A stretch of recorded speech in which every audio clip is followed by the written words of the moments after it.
Good morning/afternoon, everyone. I'm excited to dive into today's topic, lifespan cognitive development.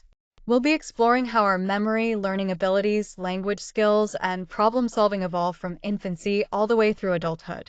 It's fascinating to see how these cognitive processes change and grow throughout our lives, and I look forward to sharing these insights with you. Let's get started. Assessing memory and learning in infants is quite challenging because, unlike older children or adults, they can't tell us what they remember. To overcome this, researchers have developed clever methods to understand what's going on in an infant's mind. One common approach is the habituation technique, which shows how babies recognize things they've seen before by observing their changing interest over time. Then there's operant conditioning and object search tasks that give us clues about an infant's ability to remember and recall actions or locations. Finally, observational learning is especially fascinating because it reveals how infants can imitate behaviors they observe, offering us valuable insights into how early memory and learning develop. Together, these methods help us explore the remarkable cognitive abilities of infants, despite their lack of verbal communication. Habituation in newborns is a fascinating way to see how early learning happens. When babies are repeatedly exposed to the same sounds or lights, they gradually stop reacting, showing they recognize and remember these stimuli. This decrease in response is a clear sign of recognition memory at work. Another interesting point is that newborns tend to prefer new or novel sights over things they've already seen. This preference helps them focus on learning about their environment. As infants grow, they become more efficient at recognizing things, needing less exposure to remember something familiar. Also, infants aren't just learning in the moment. They can hold on to information for days or even weeks, which shows early development of memory consolidation. Together, these points highlight how even at birth, babies are equipped with important memory and learning skills. Here, we're looking at how operant conditioning works with infants through a simple mobile kicking task. Essentially, babies learn very quickly that by kicking their leg, they can make an interesting mobile move. This shows that even at a young age, they have implicit memory. They remember the connection between their action and the effect. However, the duration they retain this learned behavior varies.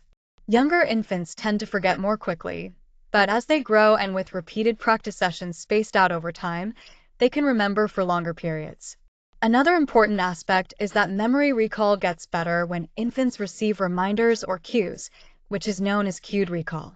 But it's also important to note that their memory is often tied to specific contexts and cues. They might not remember as well if the environment changes significantly.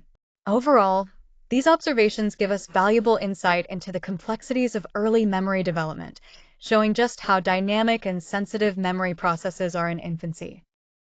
Here, we're looking at how infants show early signs of explicit memory through object search and deferred imitation. Even as young as 5 to 6 months, babies can remember and track objects that are hidden from view, which is quite remarkable. Alongside this, we see the emergence of deferred imitation, where infants imitate actions they've observed after a delay. This starts around 3 months and becomes much more consistent by 6 months. This behavior is important because it demonstrates early explicit or declarative memory, meaning the baby is not just reacting in the moment but recalling past events. Additionally, by the time infants reach late infancy, their ability to imitate after a delay is linked to later language development, showing a clear connection between memory skills and overall cognitive growth. This highlights how crucial early memory is for later learning milestones. When we talk about childhood amnesia, we're referring to the common experience where adults can barely recall any autobiographical memories from before the age of 3 or 4. Several factors contribute to this phenomenon. First, the hippocampus, which plays a crucial role in memory formation, is still immature in early childhood. This means that the brain structures needed to properly store and retrieve memories aren't fully developed yet. Additionally, young children often lack the language skills necessary to describe and encode their experiences. Without language, it becomes much harder to form lasting autobiographical memories. Sociocultural support also plays a significant role. The way families and cultures talk about and reinforce early experiences can affect how well those memories are archived and maintained. Another important factor is the absence of a well-developed self-concept during early years. Without a clear sense of self, It's challenging for a child to organize memories in a way that allows for easy retrieval later on. Finally, the type of memory storage and emotional aspects matter as well. Memories stored as general impressions or gists rather than detailed, verbatim experiences might fade more easily. Plus, emotionally intense, distinctive moments or those occurring during pivotal phases of life tend to linger longer in our memory. All these elements together help explain why our earliest years remain mostly a blank slate in our autobiographical memory. As children grow, their memory improves significantly, and this is closely tied to the maturation of the brain. In particular, the processes involved in encoding new information and consolidating it into long-term memory become more efficient. This improvement lays the foundation for better memory overall. In addition to these biological changes, children start to develop memory strategies such as rehearsal, where they repeat information to remember it better, organization, which involves grouping related items together, and elaboration, adding meaning to information to make it more memorable. Another important factor is the growth of metamemory, or children's understanding of their own memory processes. This awareness helps them become more effective learners by knowing when and how to use memory strategies. Finally, as children accumulate knowledge and develop scripts, mental frameworks for routine events, they have a richer base to support learning and recall. All of these factors combine to make memory much more robust and flexible during childhood. As children develop, they gradually start using encoding strategies to help them remember information better. These strategies include rehearsal, where they repeat information, organization, which involves grouping related items, and elaboration, where they connect new information to what they already know. But encoding is just one part of the process. Children also use retrieval strategies to actively recall information when needed, which further boosts their memory. It's important to note that not all children use these strategies in the same way or to the same extent. The use of memory strategies varies widely and depends on things like how difficult the task is and the child's available cognitive resources. At the same time, children's awareness of their own memory processes, what we call metamemory, also improves. This growing self-awareness helps them monitor how well they're learning and adjust their strategies accordingly.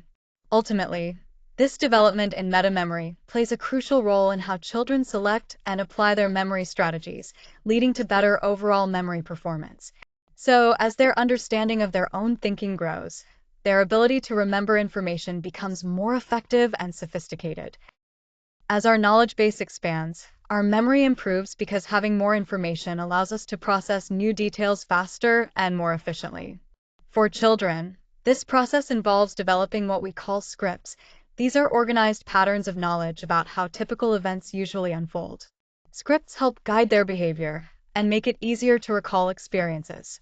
However, relying heavily on these scripts can sometimes cause memory errors, especially when the actual information doesn't match what they expect to happen.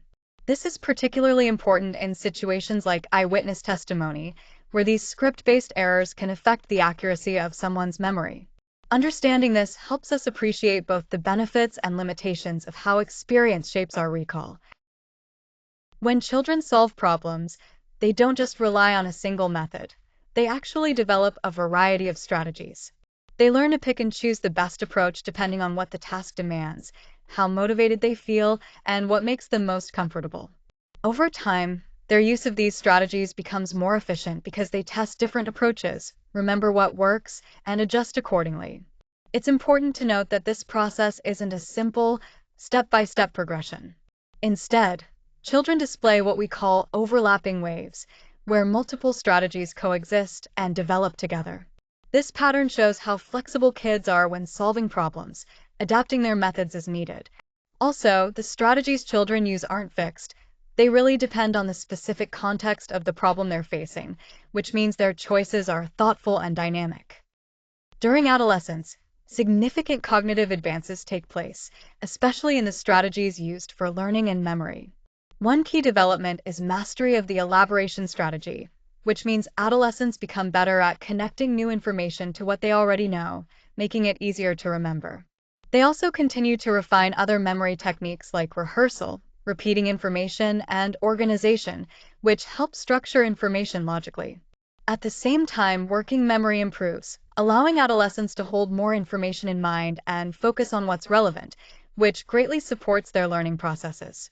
Along with these changes, metamemory, or the awareness and understanding of one's own memory, develops further. This growth helps adolescents plan their study strategies more effectively and monitor their progress during tasks.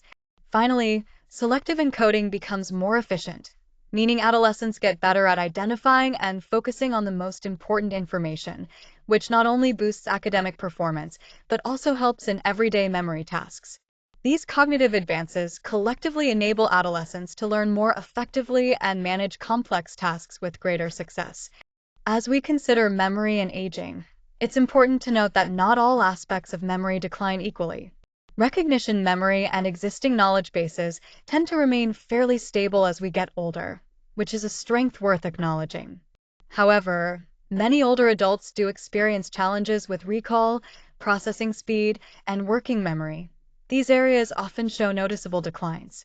Thankfully, there are effective strategies to help. Engaging in cognitive training, staying physically active, and keeping the mind stimulated can all contribute to maintaining or even improving memory function and everyday cognitive skills. It's also crucial to understand that memory deficits aren't solely caused by age itself. Factors like one's level of education, overall health, and motivation play significant roles as well. This perspective helps us focus on practical ways to support cognitive health as we age. Expertise typically takes around 10 years to develop, during which an individual acquires a deep, well-organized knowledge base specific to their domain.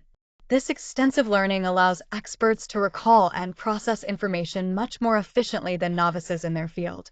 One of the key advantages experts have is their ability to quickly recognize patterns, enabling them to solve problems more effectively. However, it's important to note that the benefits of expertise are usually confined to the specific domain and don't easily transfer to unrelated areas. Also, having superior memory and skills within a field doesn't mean an expert has overall cognitive superiority. It's all about specialized knowledge and experience.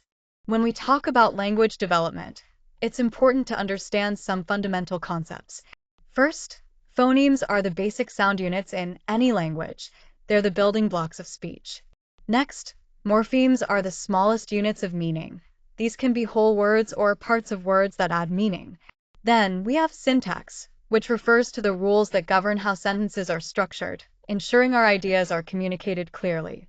Semantics is all about the meaning behind the words and sentences we use. Pragmatics involves how language is used in different contexts, helping us adapt our communication depending on the situation. Finally, prosody covers the rhythm and intonation, the patterns of stress and pitch that give spoken language its natural flow and emotional tone. Understanding these elements helps us grasp how language functions both in form and meaning. When we look at the brain's role in language, we see that certain areas in the left hemisphere are crucial. Broca's area, for example, is primarily responsible for producing speech, while Wernicke's area helps us understand language. On the genetic side, the FOXP2 gene plays an important role by influencing the motor skills needed for speech. Interestingly, brain imaging studies show that men and women process language a bit differently, with women often engaging both hemispheres more evenly. Beyond specific regions, the overall neural connectivity in the brain is essential for acquiring language, showing how biological networks support this complex skill. Altogether, it's the interaction between brain regions, genetic factors like FOXP2, and these neural connections that form the foundation of our language abilities. When we look at cognitive development, two influential theories come to mind: Piaget's constructivist theory and Vygotsky's sociocultural theory. Piaget believed that children actively construct their understanding of the world by building and refining mental frameworks called schemes. This happens through two key processes: assimilation, where new information is incorporated into existing schemes, and accommodation, where the schemes are adjusted to fit new experiences. On the other hand, Vygotsky highlighted the importance of social and cultural contexts in development. He argued that cognitive growth happens through social interaction and guided learning within what he called the zone of proximal development, the gap between what a child can do alone and what they can do with help. Language plays a crucial role here, serving not just for communication but as a fundamental tool for thinking and learning. Both theories offer valuable perspectives on how we develop cognitively, balancing the roles of individual discovery and social collaboration. Let's look at three modern perspectives on cognitive development. First, neuroconstructivism highlights how our brain's structure evolves with experience. This means that as we learn and interact with the world, our neural pathways change and adapt, which forms the foundation for our cognitive abilities. Next, the dynamic skill framework views cognition not as a fixed trait, but as a set of skills that shift depending on the context. Our cognitive performance can improve or vary depending on the support we receive and the specific tasks we face. Lastly, evolutionary theory emphasizes that some cognitive abilities are innate, shaped by our evolutionary history. These inborn adaptations prepare infants to learn and engage socially, which are key drivers of cognitive growth. Together, these perspectives show us that cognition is both flexible and deeply rooted in biology and experience. From birth to 2 years, infants move through several stages, starting with simple reflexes and gradually developing the ability to solve problems intentionally. A key milestone during this time is the development of object permanence, the understanding that objects continue to exist even when they are out of sight. This understanding doesn't appear suddenly but develops gradually, and research shows we can detect signs of it earlier when using certain supportive tasks. Alongside this, infants begin to develop symbolic capacity, the ability to form mental representations of things. This capacity is crucial because it lays the groundwork for early pretend play and the beginnings of more complex thinking skills. So, these early developments are really important for cognitive growth and how children start to make sense of the world. At the preschool stage, children begin to use symbols in both their language and play, which is a major step in their cognitive development. However, they still struggle with logical operations because their thinking is pre-logical. One reason for this is scent ration, where they focus on one aspect of a situation while ignoring others. They also experience irreversibility, meaning they have trouble reversing an action in their mind, and egocentrism, which makes it hard for them to see things from other people's viewpoints. Preschoolers tend to focus on what is most perceptually striking or salient, rather than more abstract features, which influences how they process information.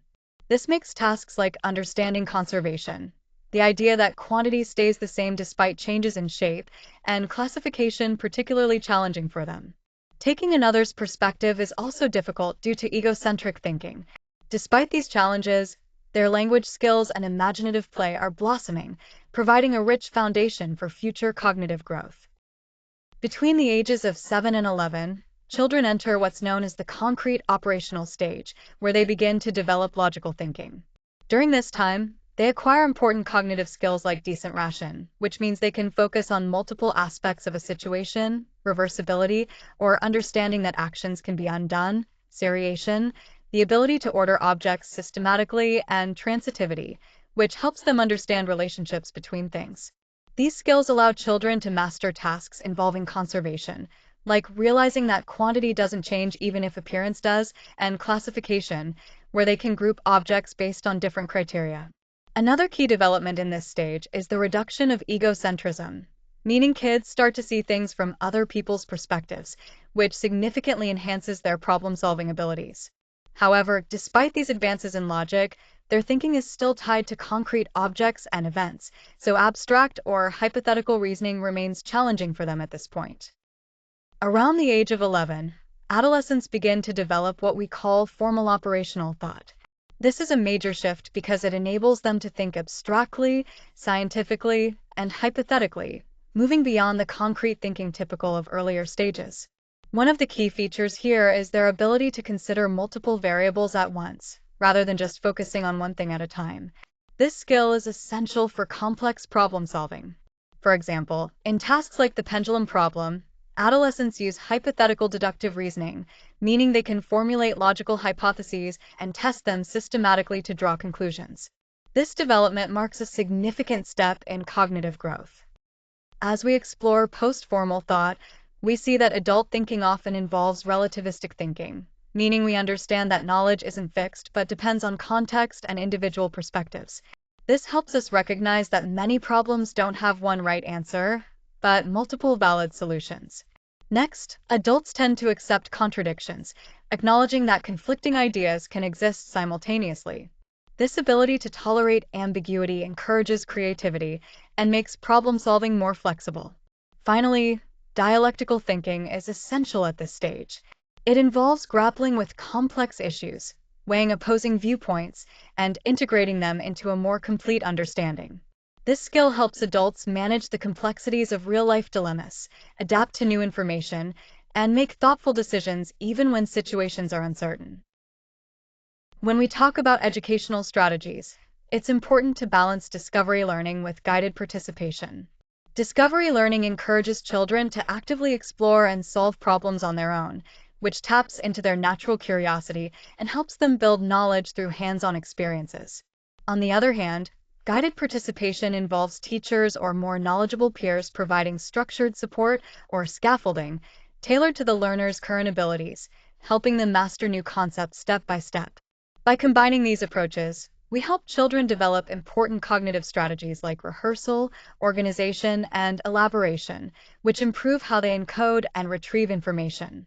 To optimize learning, educators should align instruction with developmental stages, offer appropriate challenges, and encourage social interactions that help internalize problem-solving skills. Ultimately, the most effective education integrates the strengths of Piaget's focus on discovery learning with Vygotsky's concept of guided participation. Cognitive growth is truly a dynamic process that lasts throughout our entire lives. It's deeply rooted in biological changes, such as brain development and the brain's ability to adapt, or neuroplasticity. But it's not just biology that shapes how we think.